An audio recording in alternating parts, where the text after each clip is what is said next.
What's the damn deal? Up here in the morning trying to read the books for real.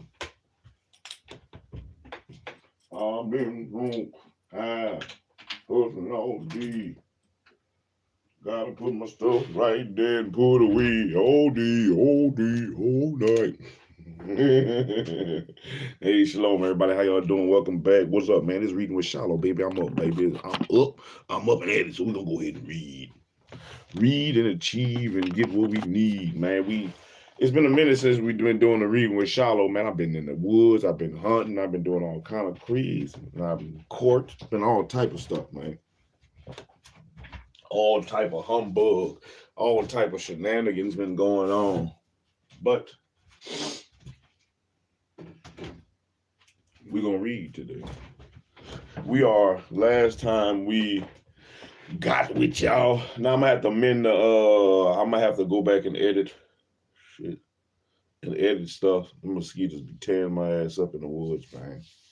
I'm gonna have to go back and edit the name of this because I don't know what part we are on since it's been such a while that I read and I didn't go back to check to see what part we're on, but I'll amend it and put it once we're done. But we're on chapter 9 of Africans in Colonial Louisiana by Miss Gwendolyn Midlow Hall, the sea of pages that she has laid before us. Man, we're almost done with this book. And I think I'm about to order 2 more books.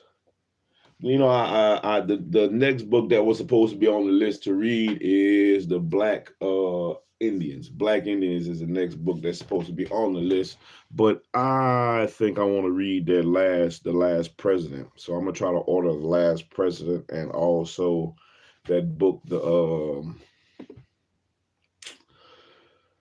Baron Trump and the Amazing Underground Adventure, something like that.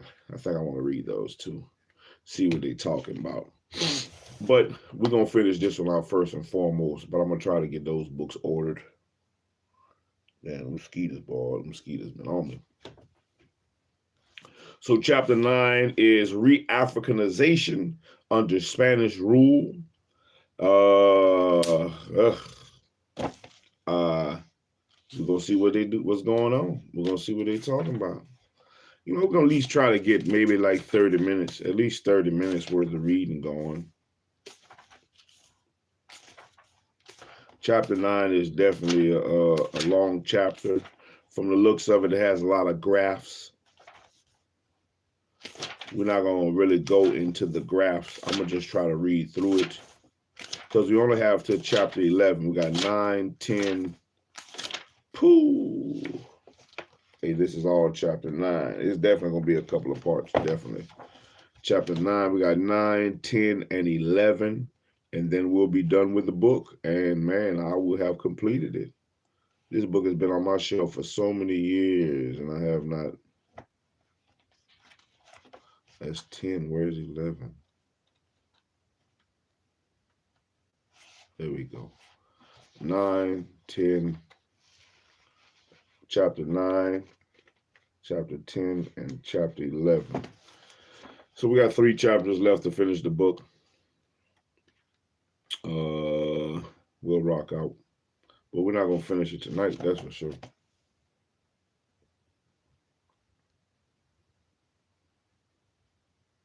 We're not gonna finish it tonight, but let's get it. Chapter 9, the Re-Africanization under Spanish rule of Africans in colonial Louisiana, the development of Afro-Creole culture in the 18th century by Miss Gwendolyn Midlow Hall.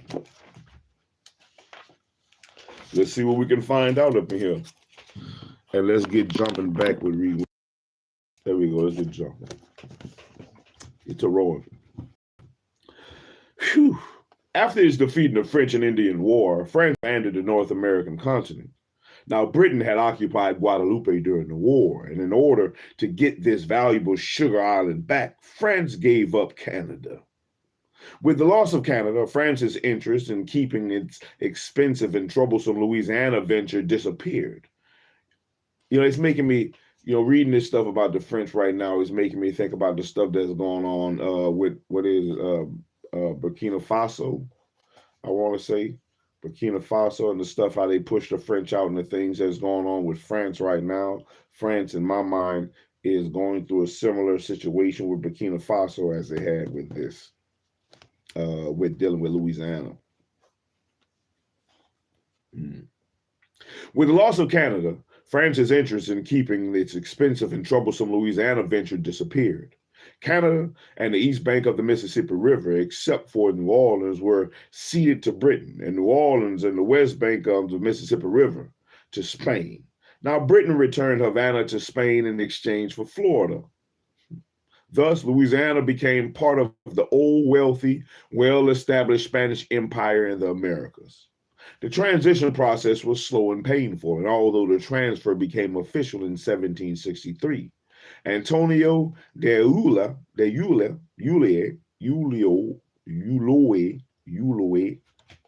the first Spanish governor, did not arrive until 1766, and he brought few troops and little money with him. Now, prominent Louisiana Creoles, frustrated by Ulloa's attempts to restrict commerce, organized a revolt that expelled the new governor.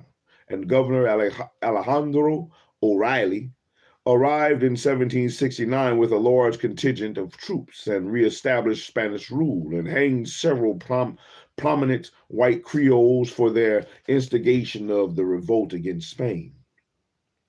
Now, Spain actually ruled Louisiana between 1769 and 1803, a little over 3 decades, and Spanish rule was a vast improvement over French rule. Brutality and corruption in the French regime had been extreme, and to France, both Louisiana and Canada were useless wastelands compared with the wealthy French Caribbean islands. And merchants from the French islands were allowed to exploit Louisiana without mercy, and Louisiana's economic potential was not developed. Now, while France placed little value upon Louisiana, the colony held great strategic importance for Spain.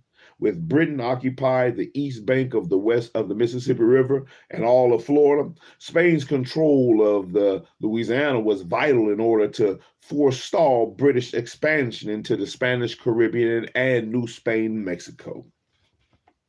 Now, Spain took control of Louisiana during the rule of Charles III, the great Bourbon reform emperor. And this enlightened ruler loosened trade restrictions to encourage population growth and economic development. Louisiana was given privileged status with Spain's vast empire in the Americas. And during the period of Spanish rule, Louisiana was Spain's most heavily subsidized colony, developed at the expense of other parts of the empire in the Americas. Now, Louisiana's tobacco enjoyed a monopoly of the Mexican market, and Louisiana was given a monopoly of the production of wooden boxes and in which sugar was exported throughout the Spanish Empire. And only Louisiana sugar boxes could be used in the Spanish Empire ports touching the Gulf of Mexico, and Cyprus became an important export item. And the industry thrived, and most ships leaving Louisiana were involved in the cypress trade. And I was in the cypress swamp the other day hunting down this deer, and the swamp, then the water then dried up in that swamp, and all you see is cypress knees sticking out the mud in the ground. By the late 18th century, Havana alone imported 200,000 Louisiana sugar boxes a year, accounted for 50 ships' cargoes, and more than 30 sawmills were constructed near New Orleans, and immigration was encouraged and subsidized. And it is estimated that between 2,600 and 3,000 Acadians immigrated to colonial Louisiana, and about 1,000 of whom arrived by 1770. And about 2,000 Canary Islanders, and the only important contingent of Spanish-speaking immigrants brought to Louisiana by Spain, were brought into the colony. Mortality among them was high, and the survivors lived in isolation in the few rural areas, exerting little cultural influence upon the more numerous French, Acadian, and Creole-speaking inhabitants. And many of these poverty-stricken immigrants survived only where they could build upon the economy of the swamps that had been developed by runaway slave communities along Bayou Terre aux Bœufs, and formerly Galardland in St. Bernard Parish, for example. Now, the Canary Islanders were settled near the swamps south of and east of New Orleans, where St. Malo had reigned, and in Barteria, where remnants of this band had fled. But Maroons continued to occupy these regions, as well as the swamps and woodlands all along the Mississippi River from Plaquemines to Natchitoches. And by the 1790s, settlers were offering rewards for the capture of and return of the Maroons, but these measures failed to reduce the Maroons' population. Now, there is no doubt that Africans were by far the largest group of people introduced into Spanish Louisiana. And total population figures for Spanish Louisiana are difficult to calculate because of shifts in territory and incomplete and unreliable censuses after 1780. And during the American Revolution, Spain seized all of Florida and the rest and the east bank of the Mississippi River, adding Pensacola, Mobile, Baton Rouge, and Natchitoches to the lower Louisiana. And in 1795, Natchez. And in 1795, Natchez was handed over to the United States, and in 1788 census count 20,673 slaves and 18,737 free people in lower Louisiana, or a total of 39,410 people, including Natchez. After the outbreak of the French Revolution in 1789, the population, both slave and free, appears to have declined, and the economy went into a tailspin because of disruption of the markets and shipping. Guaranteed crown purchases of tobacco ended in 1792, and the indigo crop was devastated by blight, vermin, and floods in 1793, 1794, and 1796. Now, few slaves could be imported and purchased, and in February of 1796, Governor Carondelet banned the importation of slaves of any origin. And in November of 1800, the African slave trade was reopened, but slaves from the French Caribbean islands were still banned. And after the general census of 1788, the population data became spotty. Now, extant records are not very reliable, and many are ecclesiastical census, some of which excluded Protestants and their slaves, as well as other residents who avoided costly Catholic Church membership and rituals. And according to the 1795 census, the total population of Lower Louisiana, including Natchez, Pensacola, and Mobile, was 36,230. In 1797, the population, free and slave, excluding Natchez, Arkansas, and Illinois, was estimated at 43,087. And in 1800, it was estimated to be 44,116, including West Florida. Now, between 1770 and 1795, the free population officially designated as of African descent increased from 165 to 1,500. And although the increase probably involved redefinition to some extent, James T. McGowan counted 788 acts of manumission recorded in New Orleans, notarial records between 1770 and 1803. Now, despite manumissions and successful flights, the slave population increased from 5,600 in 1766 to 9,649 in 1777 and 20,673 in 1788. And there is no doubt that the slave population grew sharply between 1763 and 1790 and remained about 55% of the total population of Lower Louisiana for the balance of the Spanish regime. Now, neither natural increase nor the importation of slaves from other parts of the Americas can begin to account for this rapid growth of the slave population. It is obvious that large numbers of slaves were imported into Spanish Louisiana, and the origins of these imported slaves has not thus far been studied, and documents generated by African slave trade to Spanish Louisiana do not help. And while the French slave trade to Louisiana was highly centralized and well documented, the Spanish slave trade was neither. There was little direct involvement by the Spanish government, and in 1777, a royal decree authorized the slave trade between Spanish Louisiana and the French West Indies. And in 1782, another decree allowed duty-free importation of slaves from friendly or neutral countries. Now, slave traders from various nations were involved, and no customs records were kept by Spain, and smugglers and interlopers operating from Jamaica and the British Atlantic colonies began introducing slaves into Louisiana in 1758 after Spain took control of the colony.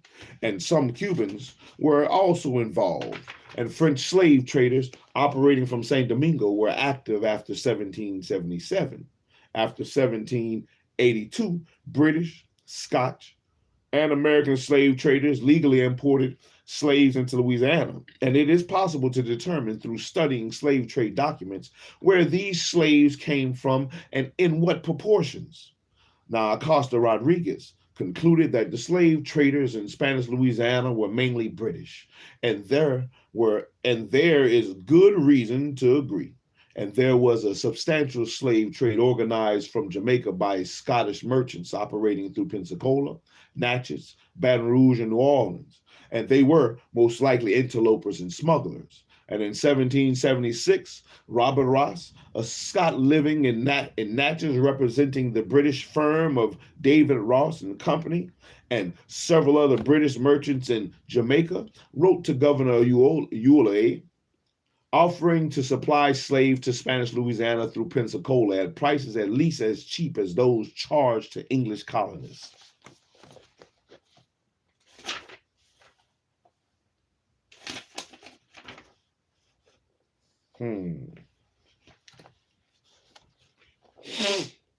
Man.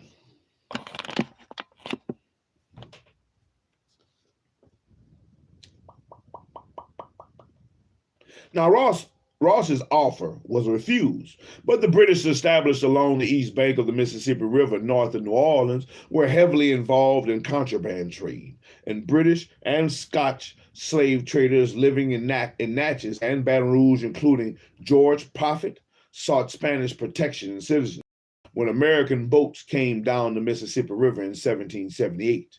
After the slave trade was opened to friendly and neutral nations in 1782, Scotch slave traders with headquarters in Jamaica were deeply involved, and David Ross of Baton Rouge appeared frequently among the slave traders in Point Coupee documents. Now, the 40 Africans brought to Trianon in 1785 were sold to George Prophet, David Ross, and Jerome LaChapelle, and several slave trade ships that brought Africans to Point Coupee were probably operating from San Domingo. And in 1783, a Yoruba and a Maninga slave were sold to Charles LaChapelle, and they came from the slave ships whose captain was Joseph Ratti. And in 1784, Lafitte arrived from Angola, and the slaves were sold by Mackenzie of New Orleans. Now, Notre Dame de Colonies arrived under Captain Robin in 1785, and two Shamba, Amina, Koramiti, and one Maninga from its cargo were sold by Charles LaChapelle. Now, the only other slave ship recorded in Point Coupee listings, slaves arrived in late 1795, probably to replace the male slaves executed and exiled after 1795 conspiracy. Now, the ship was La Paloma and Gaspan Arnanda and its captain. That sounds like a Spanish or more likely a Cuban ship. All of its slaves were Congo, and they were sold by Jean Ramond and the Merchant of New Orleans. And in 1784, Dr. Benjamin Farrar, an American from South Carolina who settled in Point Coupee, asked the Spanish crown for permission to introduce 200 slaves from the coast of Africa in his own ship, which he proposed to buy in France or in England. And his request was officially received in Spain 6 years later, and the same year Ferrara died. And although slave trade documents are lacking for Spanish Louisiana, the list of inventories of slaves, especially in rural areas, are quite useful. And this writer was made a detailed study of the Point Capit post between 1771 and 1802. Now, a time period that coincides with Spanish rule. And throughout most of this period, the slave population increased sharply while the white population declined. And the 1763 census counted 610 slaves at Point Capit, 13.2% of the 4,598 slaves in the colony. And there were 1.40 slaves for each free person at the post in 1763, and 1.57 slaves to free in 1777. Now, by 1786, there were 3.06 slaves to each free person, and there were only 88 free men and 114 free women aged 15 to 49, Now, the proportion of slave to free remained stable through 1790, and between 1790 and 1803, the year the United States acquired Louisiana, the free population grew faster than the slave population, and the economy collapsed in 1790 because of disruptions of markets and shippings with the outbreak of the French Revolution. Over 40 seizures for debts of land, slaves, and goods took place that year, and the indigo crop was devastated by bad weather and caterpillars in 1793 to 1794. And the foreign slave trade was illegal most of that time after 1795. And this cutoff in the African slave trade is reflected in an aging African slave population during the 1790s.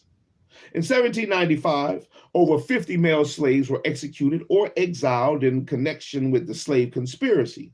However, the free population increased sharply after 1795, and largely because of the immigration of young, single men, resulting in the ratio of 2.09 slaves to each white by 1803.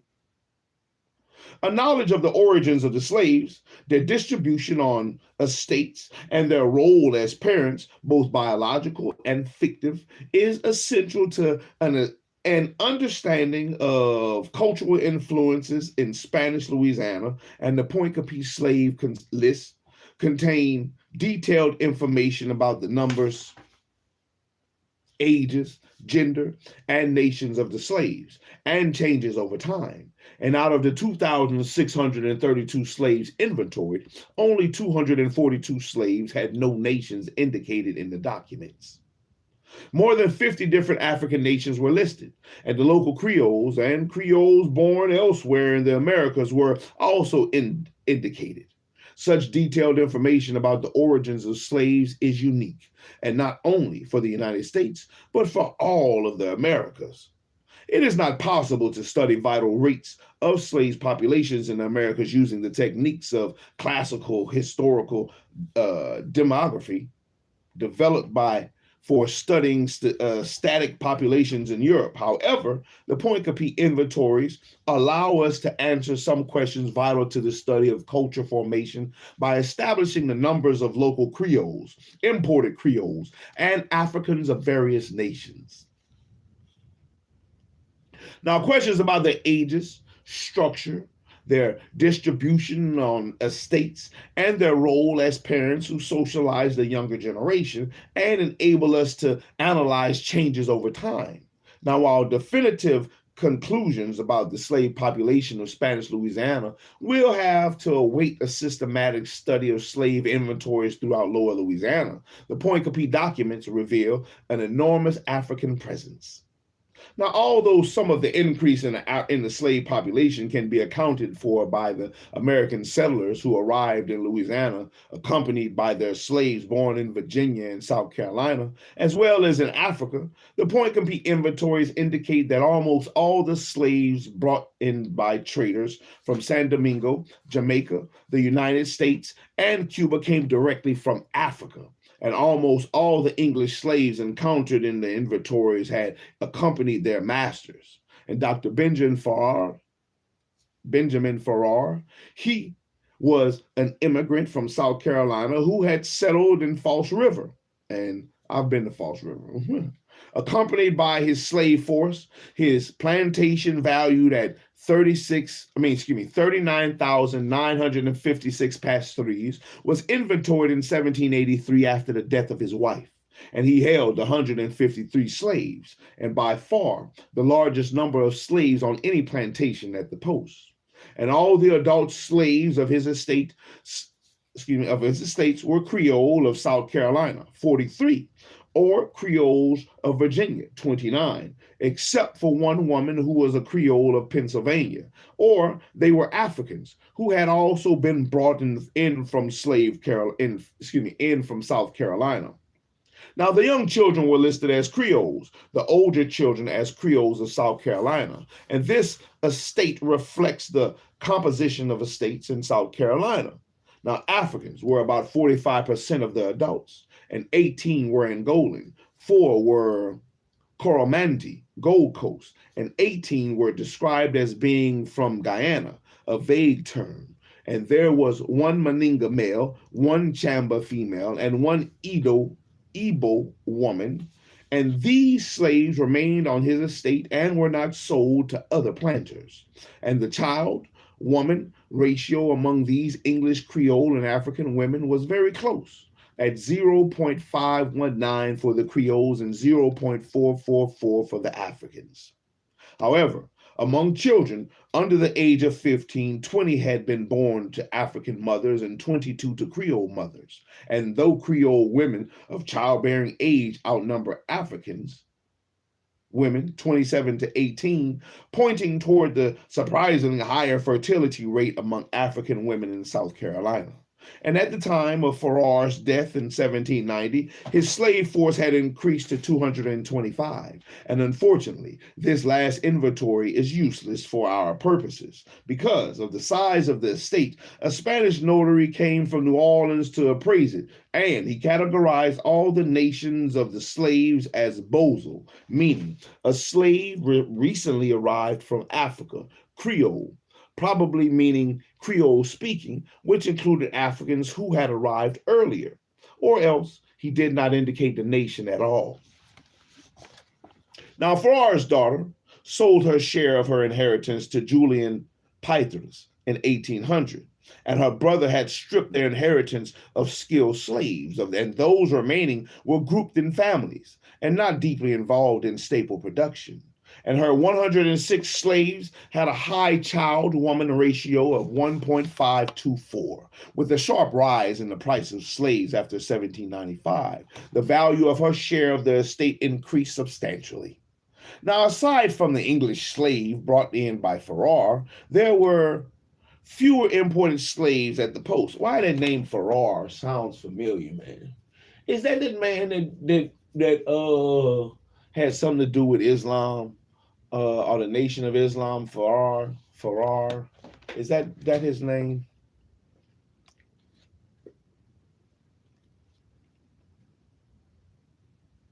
Although importation of slaves from French Caribbean islands were legalized in 1777, few slaves from the Caribbean, either French or British, were found in Point Capet documents. Now, only 7 slaves from the French Caribbean were listed, including 2 from Des Isles, and 2 from Martinique, and 3 from Saint Domingo.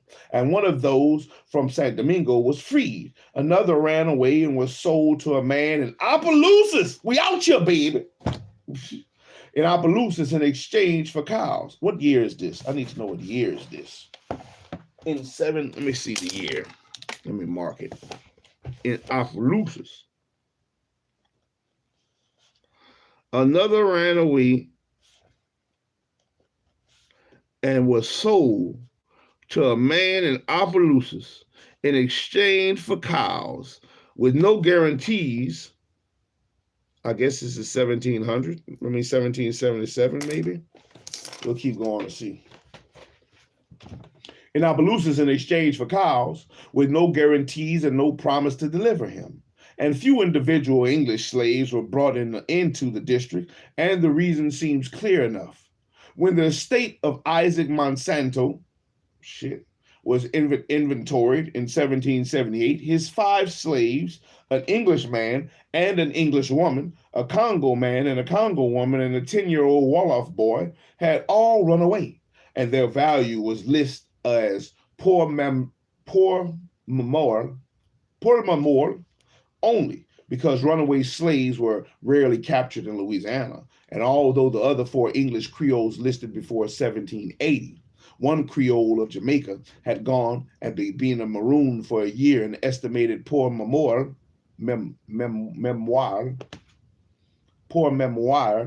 on another estate inventory. Another English slave had drowned himself in the river in the presence of the George Baron, his master, even though he had not been threatened with punishment. And Cesar, a Creole of Jamaica, was accused of instigating a revolt of the Mina slaves at Point Capee in 1791. And this handful of slaves coming in from the Caribbean were probably those whom their masters or their government were trying to get rid of because they were uncontrollable, and only a handful of individual English-speaking slaves began to trickle into Point Capee from the United States after 1800s. The Africans brought to Louisiana under the Spanish rule came from 4 main areas: Senegambia, the Bight of Benin, the Bight of Biafra, and Central Africa. And the ethnic makeup of the African slaves of Point Capee, especially the comparatively small number of slaves from Central Africa and the large numbers from Senegambia, makes it unlikely that many of them came from the French slave trade. Now, David Gegas calculated that the Congo were the largest African group of the San Domingo during the late 18th century, and constituting 1/3 of the slave population on the plains and well over half of the mountains. From the Point Capee inventories of slaves, it appears that the slave population of Spanish Louisiana was heavily Africanized, and African slaves turned up on inventories quite early. And on the first list, dating from 1771, 29.7% of slaves of identified nations were Africans. And since the 1771 list do not give ages, we cannot tell the proportion of Africans among adults. I wonder why it makes a difference right there, Africans among adults. Although the foreign slave trade was outlawed between 1770 and 1771, the next list, dating from 1778 and 1779, showed a greater expand of African presence. And out of 208 slaves of identified nations, 101 were Creoles and 107 were Africans. And Africans totaled over 60% of the adults on slave inventory lists throughout the Spanish period, peaking at over 75% for a new year after 1782, when Spain allowed slavers of all nations to introduce their merchandise free of duty. Now, this was a high percentage of Africans indeed, and Philip de Morgan found that Africans in South Carolina were 45% of the adult slave population in 1760, and peaked at 49.1% in 1795, and dropped to 40.3% in 1782, and plummeted to 7.8% in 1800. That is a plummet. And then rose to 20% in 1810. And while confident assertions about the proportion of adult Africans in the slave population of Spanish Louisiana will have to await studies and the inventories of slaves in other parishes, the evidence from Point Capee calls for the reconsideration of Morgan's conclusion that the proportion of Africans among slaves in South Carolina was higher than any other region of mainland North America.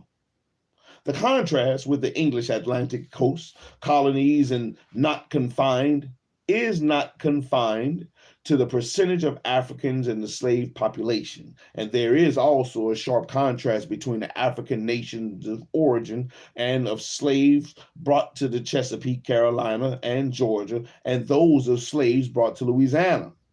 Now, the African slaves brought to the Chesapeake during the 18th century came mainly from the Bight of Biafra, and were heavily Igbo, Ibabayo, Efik, and Moko, with the significant notary coming from Angola. And between 1735 and 1740, 70% of the Africans brought to South Carolina came from Angola.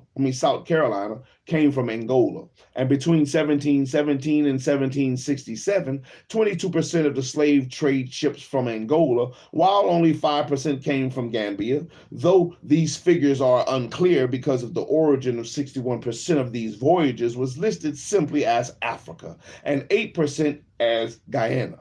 Now, Margaret Washington, Creole, conclude that Senegambia and the Windward Coast provided 61% of the slaves entering Charleston from Africa from 1749 to 1787, with the percentage of slaves coming from Angola dropping to 11.1%.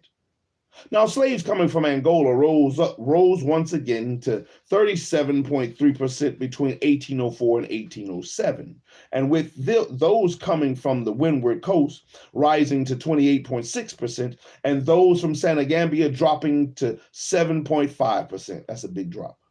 And slaves from the Gold Coast remained a substantial minority. Fluctuating between 13.3% and 17.2% between 1749 and 1807. Now, slaves coming from the Bight of Benin were practically absent. Let me see, I'm trying to get to a stopping point. I already passed my stopping point, honestly. I had passed my stopping point. We're going to read about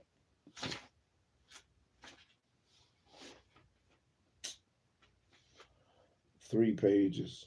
I'm trying to get to a stopping point.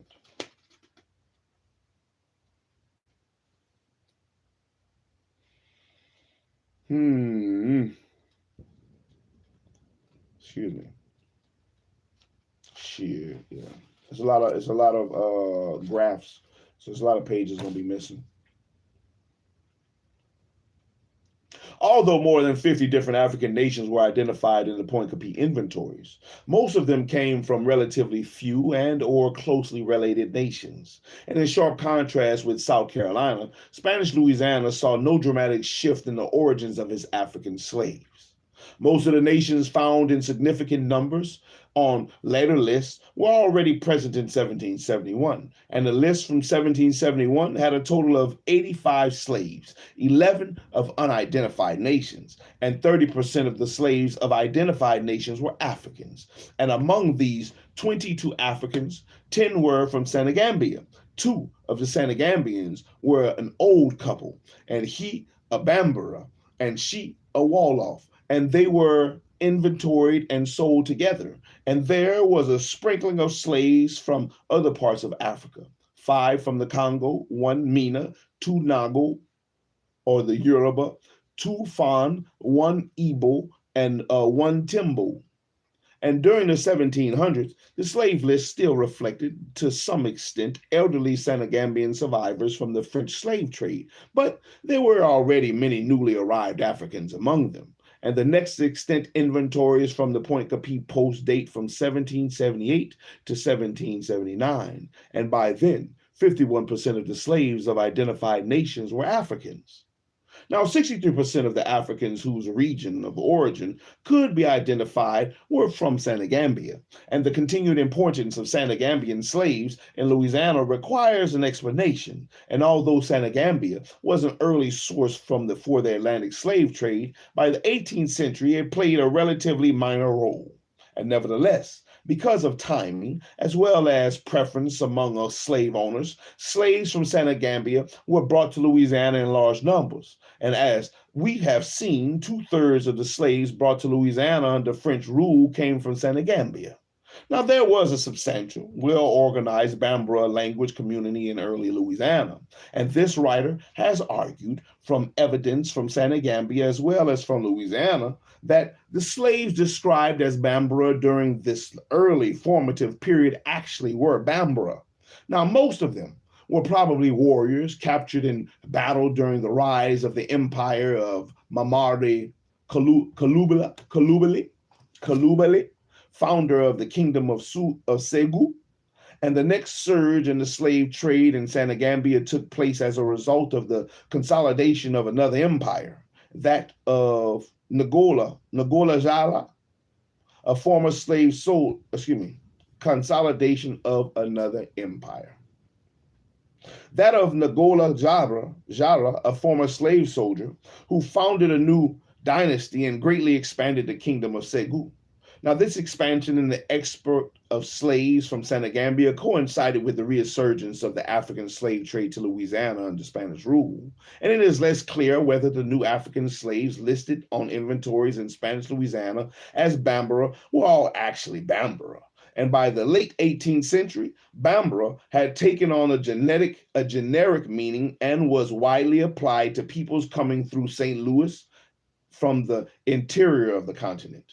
And the vagueness of Bambara identity resulted from the incorporation of many different ethnic communities into the Bambara warrior group.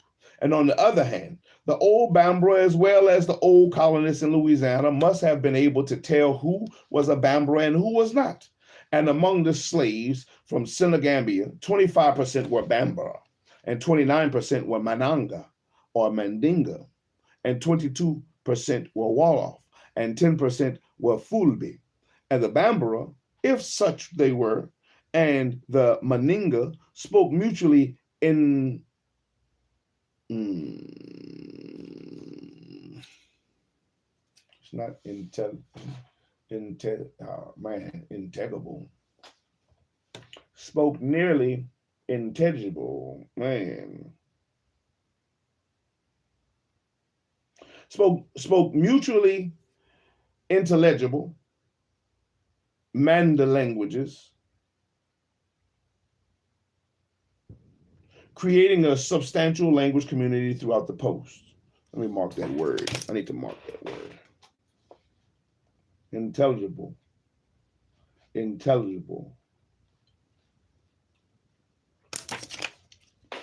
I don't have my Terminator to look it up.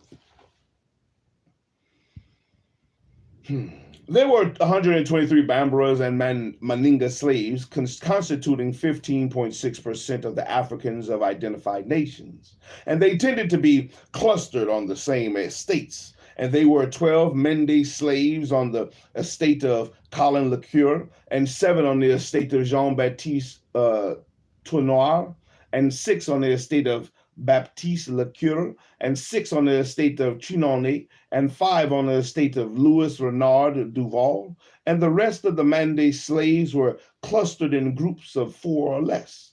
Only 13 or 10% were on the estates without other Mande slaves, and more Mende slaves retained African-sounding names on the inventory list than did slaves of other African nations. And the high retention of African names among Mende slaves point towards a greater sense of cultural identity. And another possible explanation was that these names were familiar to the colonists from the old Mende slaves surviving from the French slave trade who, as we have seen, tended to keep their African names. Man, hold up. I'm gonna stop at the end of the page because it's not gonna really be a good.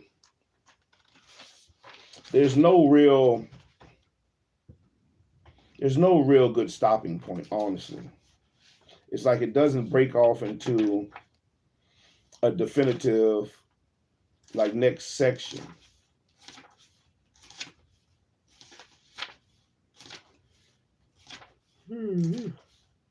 It keeps on going. But it's graph after graph. I don't know if you can really see the graph. The graph shows the slaves from Senegambia at Point Capi in 1782 to 1802 in a 5-year moving averages. So I'm not gonna go through the charts. They were, the largest number of the slaves, 28.7%, came from the Bight of Benin, and Mina and the Fawn maintained their numbers throughout the time period studied. The Yoruba, or the Nago, were present in the largest numbers before 1783, tapering off at the end of the century. And there was a steady increase of Chambra, Shamba. Now the adult bulged during the 1790s and disappeared thereafter, and a handful of Hasu or Hassa appeared beginning in 1791, and significant numbers of Fawn and the Yoruba women were clustered on the same estates. And because of a long history of contact in Africa through empire building, as well as cultural and religious interpenetration, slaves from the Blight of Benin constituted language, religious, and cultural clusters on the states, and the Yoruba and the Fon claimed common descent from Odua. Now, the kingdom of the Dahomey, ain't that the where the Woman King movie came from, the Dahomey tribe, and the kingdom of the Dahomey had been the tributary state of the Yoruba kingdom of Oyo since 1712, and the Yoruba Orisha gods had long been syncretized with Aruda gods of Africa.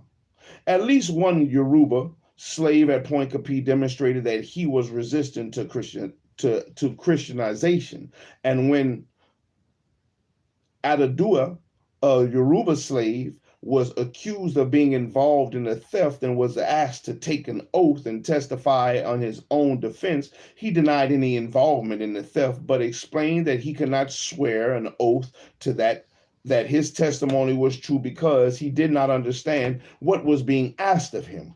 He only knew the God of his own country, or the Yoruba, and which was his nation. And several larger states in Point Capi had slaves who came overwhelmingly from the Bight of Benin. And for example, the inventory of Claude Trinonet's slaves taken after his murder in 1791 showed the among 41 African slaves whose region of origin can be identified, 56% or 23 were from the Bight of Benin, and 7 were from Senegambia, and 6 were from the Bight of Biafra, and only 2 from Central Africa. All of the 24.8% of identified Africans came from Central Africa, were described in Point Capi inventories as Congo, except for 1 Sango and 18 Angola, and all of whom had been brought from South Carolina by Farrar. The Congo all spoke closely related, and though mutually unintelligible, the Bantu languages, it is likely that the Congo or the Bantu impact upon Louisiana folklore has been exaggerated to the neglect of the Senegambian and particularly the Mande. Now, influence upon fairy tales and proverbs though Congo names for folk dances were common. Now, other nations and regions of origin should be mentioned, and a few Kissi slaves from Sierra Leone and Kango slaves from the Windward Coast began appearing in the inventories in 1779.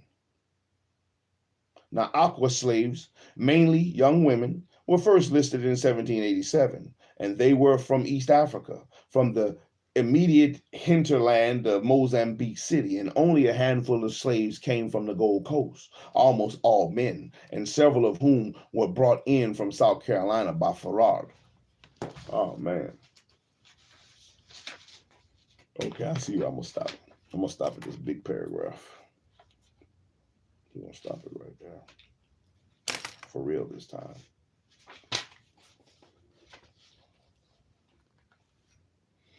Now, the cultural impact of the Africans introduced into Spanish Louisiana was magnified by conditions prevailing in the colony. And while it has become the truism that masters separated slaves who were from the same African nations in Point Capi, slaves from the same nations and or who spoke mutually intelligible language were often clustered on the same estates. And furthermore, as we see from the testimony in the slave conspiracy trials, other documents, the master's right to stop his slaves from leaving his property was highly theoretical, and slaves of the same nation belonging to various masters met and socialized on a regular basis. And they met in the CPL, and parties held in the slave quarters were attended by slaves from various estates and by free people. And African language communities operated as social groups, regardless of which masters the slaves belonged to. Amina language and social community functioned throughout Lower Louisiana and for many years, and they were and may have been other African nations language communities centered in New Orleans and radiated to the rural areas. And though confident assertions of the role of organized African communities in Spanish Louisiana will have to await further research. And we're going to stop right there. I'll figure out which part this is, and we got about the same amount of pages to read to finish up chapter 9. So we got one more session. We can finish chapter 9 tomorrow. It depends. I gotta see, because I'm going hunting Monday night. It's supposed to be cold out here. The temperature is supposed to drop down to the 30s. So I got the boys' clothes ready to get bundled up, and I'm gonna be in that tree stand cold. So we'll try to see if I'm gonna have time to read tomorrow night or not, because I got to be up at 4 o'clock to be out in the woods by 5 at least. I need to be in the woods by 5 in the morning, so I can catch me something coming out that woods. Hopefully, Lord willing. But that has been Reading with SHILO for today. Once again, I'm not sure what part it is. I'll go back and check, and I'll amend it and edit it in the description what part of the book we're at. But we're almost done with the book. We are almost done with the book. We really have 2 pages left, 2.5. 2.5 chapters left. 2.5 chapters left to finish the book, which is chapter 10, chapter 11, half of chapter 9, because we're almost done with chapter 9. We're halfway there. The next session I could read, if I read like I read tonight, which was decent. I stumbled on some words, but it was decent. But if I read with the consistency that I read tonight, then I can finish chapter 9 tomorrow night. We can, another hour reading, we can finish chapter 9 and keep moving. But I don't want to pace. I'm trying to pace it. I want to pace it enough to be able to get it out the way and have enough time to get the books in that I'm going to order here tomorrow. When I order The Last President and the Barron Trump books, I want to see what they talking about. So as long as I can get those in a timely fashion, those books will be the next books on the list. And then after we read those books, then I'll pick back up with the book I was going to originally read, which is The Black Indians. That'll be like the 3rd book, if I can hurry up and get these other books. The Black Indians was supposed to be the next book on the reading list, but man, I'm gonna hold off. I'm gonna hold off on reading that so I can read up The Last President. Hopefully, I can get that in soon, and we can move through those books quickly. But hey, man, that has been Reading with SHILO for tonight. I appreciate everybody that stopped by, like, comment, subscribe, share, tell you people, man, SHILO out here reading shit. We trying to learn some stuff, man. We trying to learn some stuff, redirect our minds, redirect our energy and our focus, and be better. I have breath to breathe, so I have all I need to succeed, and you do as well. So come on, you might as well get up and read, man, and work your mind. Work your mind, practice, and that's what it is for me. Practice. Trying to build up the ability to consistently read good, with inflections being where they need to be, emphasis being where it needs to be, so that way my reading can be on par, and I can read in a manner where, you know, it is exciting as well as wanted to be heard, and you can learn something from it. So hopefully it's something that you can pick up and pull from this. You know, exciting thing for me was seeing that slaves were sold in Louisiana. I mean, in Opelousas, where I live, where I'm from. Some of these slaves might be kidnapping. Who knows? But we'll see. And Point and Pea's down the road too. And also the False River, that's down the road. Out there by Merrigan and BR. But hey, we're gonna keep pushing, man. One day at a time, one session at a time. I appreciate everybody that stopped by, man. Shalom. I hope y'all have a wonderful, wonderful rest of y'all morning, rest of y'all night. Man, handle your business. Do what you gotta do, man. Let's keep pushing. I'm out. SHILO out.